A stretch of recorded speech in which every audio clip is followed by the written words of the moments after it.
권서진입니다.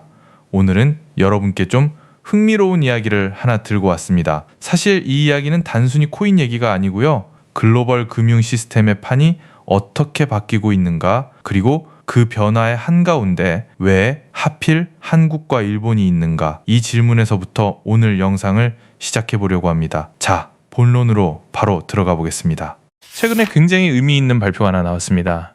리플이라는 회사, 여러분 많이들 들어보셨죠? 가상자산 시장에서 XRP라는 코인으로 유명한 그 회사 말입니다. 이 리플이 일본의 SBI 홀딩스라는 회사와 손을 잡고 한국과 일본 사이에 해외 송금에 자기들 솔루션을 본격적으로 활용하겠다, 이렇게 발표를 한 겁니다. 그런데 여러분, 여기서 우리가 짚고 넘어가야 할 게 뭐냐?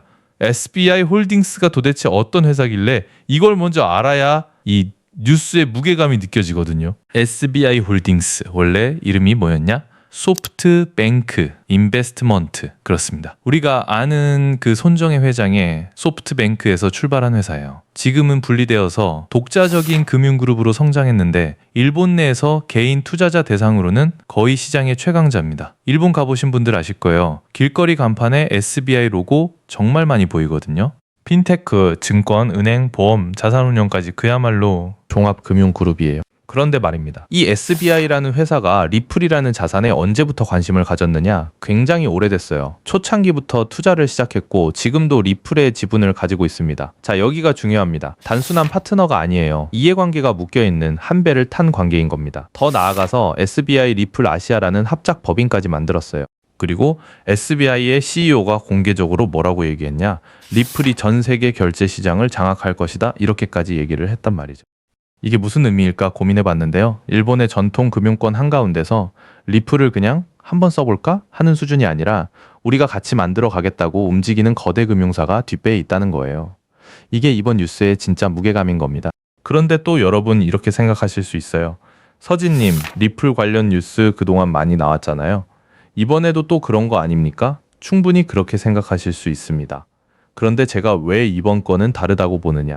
과거에는 구조가 약했어요. 리플이 금융사에 찾아가서 저희 솔루션 한번 써보세요, 이렇게 영업을 하면 금융사는 그래요? 그럼 우리가 POC, 즉 개념 검증 차원에서 한번 테스트해 볼게요, 이런 식이었거든요. 테스트만 누적이 됐단 말이에요. 그런데 이번엔 다릅니다. SBI가 직접 참여하고 지분 관계까지 묶여 있어요. 그러니까 이건 테스트가 아니라 기존 금융 시스템 안에 리플을 실질적으로 박아 넣는 구조가 만들어지고 있는 겁니다. 이게 첫 번째 포인트입니다. 자, 그러면 두 번째로 넘어가 보겠습니다. 여러분이 가장 궁금해하실 부분이죠. 그래서 XRP 토큰 가격에는 무슨 영향이 있는데 이 부분을 제가 좀 갈라서 말씀드려 보겠습니다. 이번에 송금이 이루어지는 무대는 한국과 일본이에요. 과거에 리플이 테스트했던 무대들을 보면 일본 내부에서의 소규모 테스트 또는 동남아, 서남아 노동자들의 해외 송금, 이런 영역들이 많았어요. 시장 규모가 상대적으로 작았단 말이죠. 그런데 한국과 일본은 시야에서도 금융 시스템이 가장 발달돼 있고 거래량 어마어마하고 유동성도 풍부한 두 나라예요. 이 두 나라를 연결한다? 차원이 다른 겁니다. 시장 규모, 단계, 그리고 이 뉴스의 무게감 자체가 완전히 다르다고 봐야 한다는 거죠. 그럼 송금이 실제로 어떻게 이루어지느냐? 이걸 좀 풀어드릴게요. 기존 방식은 여러분이 한국 원화를 일본에 보낸다고 치면 한국 시중은행에서 중개은행으로, 그리고 이 스위프트만 거치고 또 일본 은행 거치고 며칠 걸리고 수수료 어마어마하게 떼이고, 환율 보시면 와, 이걸 이렇게까지 떼어먹나, 이런 생각 다들 한 번씩 해보셨을 거예요. 그런데 새로운 구조는 어떻게 되느냐? 원화를 가지고 있으면 이걸 리플 기반의 스테이블 코인인 RLUSD로 바꿉니다. 그리고 XRPL, 즉 리플 자체 블록체인 네트워크를 통해서 일본으로 넘어가요. 일본 쪽에서는 RLUSD를 직접 수령한 다음에 바로 엔화로 빼는 구조예요. 이게 거의 실시간으로 이루어진단 말이에요. 수수료도 굉장히 낮고 사용자 입장에서는 어마어마한 개선이 되는 거죠. 그런데 여러분, 여기서 똑똑하신 분들은 또 한 번 이런 의문을 가지실 거예요. 서진님, RLUSD라는 스테이블 코인을 쓴다면서요. 그럼 XRP는 왜 필요한 겁니까? 굉장히 좋은 질문입니다. 부분적으로 맞고 부분적으로 틀린 얘기예요. 만약에 RLUSD와 원화 페어, 이 두 유동성이 충분히 깊다면 사실 XRP 안 거쳐도 됩니다. 여러분이 생각하시는 게 맞아요. 그런데 초기에는 어떻겠습니까? 그 유동성이 깊지 않을 가능성이 높아요. 그럼 환전 과정에서 손실, 즉 슬리피지가 발생합니다. 그걸 막기 위해서 중간에 XRP를 한번 거쳐가는 구조를 쓸 수가 있어요. 자, 이 지점에서 XRP에 대한 직접적인 수요가 발생하는 겁니다. 자, 그럼 나중에 유동성이 충분히 쌓이면 XRP는 필요 없어지는 거 아닙니까? 이렇게 물으실 수 있죠. 그것도 절반은 맞고 절반은 틀려요. 메인 라인에서는 안 쓰일 수 있어요. 그런데 소액 거래 또는 유동성이 얕은 시간대, 새벽 시간대 같은 경우 이런 영역에서는 보완제로서 여전히 쓰일 수 있는 가능성이 충분히 남아있다. 이렇게 정리해 드릴 수 있겠습니다. 자, 그러면 오늘 말씀드린 내용을 정리해 보겠습니다. 첫째, SBI라는 일본의 거대 금융사가 단순한 실험이 아니라 실질적인 사업으로 한국과 일본 송금 결제의 리플 솔루션을 결합시키겠다. 이게 핵심입니다.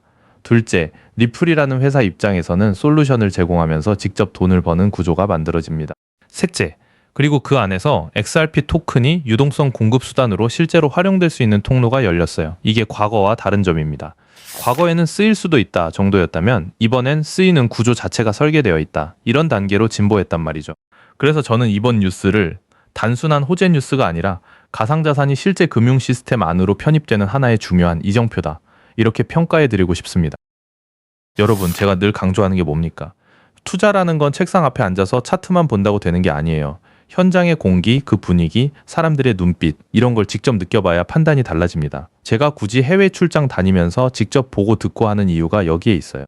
여러분의 포트폴리오를 어떻게 구성하실지, 그 균형 잡힌 시각을 갖기 위해서는 현장 경험이 정말 중요하다는 말씀 다시 한번 드립니다. 오늘도 끝까지 들어주신 청취자 여러분, 진심으로 감사드립니다. 권서진의 자산노트, 권서진이었습니다.